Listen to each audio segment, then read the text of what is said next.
제5장 어떤 사람이 죄를 지었을 때 그 사람의 죄에 대해 증인이 된 사람은 증언해야 한다.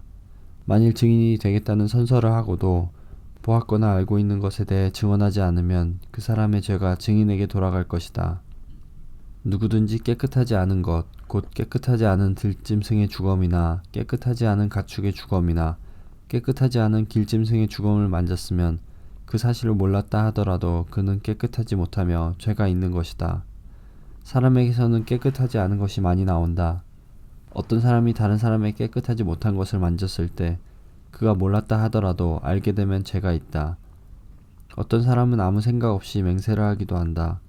좋은 일을 하겠다거나 또는 나쁜 일을 하겠다고 맹세를 하고 맹세한 사실을 잊어버리기도 한다.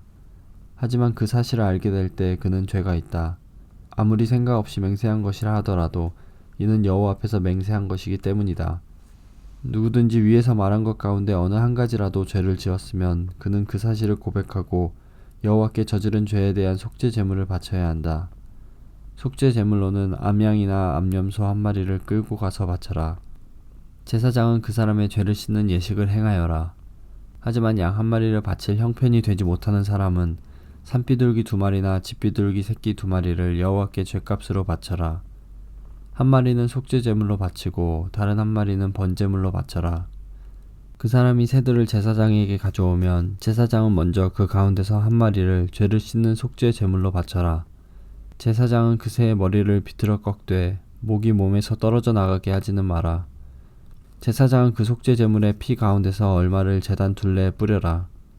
그리고 나머지 피는 제단 아래에 쏟아라. 이것이 속죄 제물이다.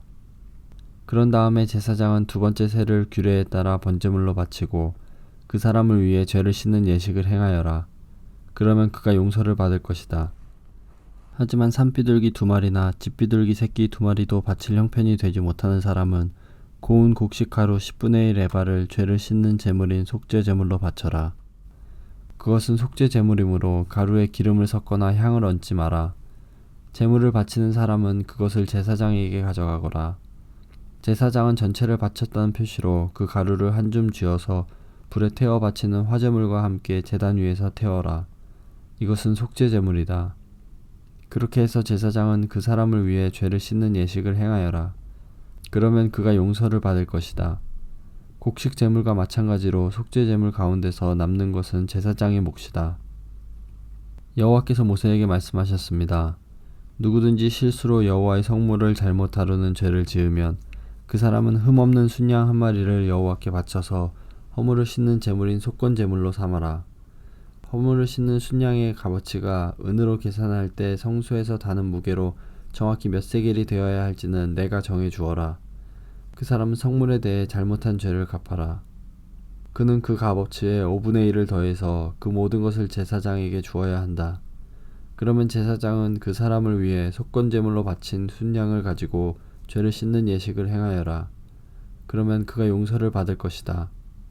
누구든지 여호와께서 하지 말라고 하신 일을 해서 죄를 지었으면 그가 그 사실을 몰랐다 하더라도 그에게는 허물이 있는 것이니 그는 자기 죄값을 치러야 한다.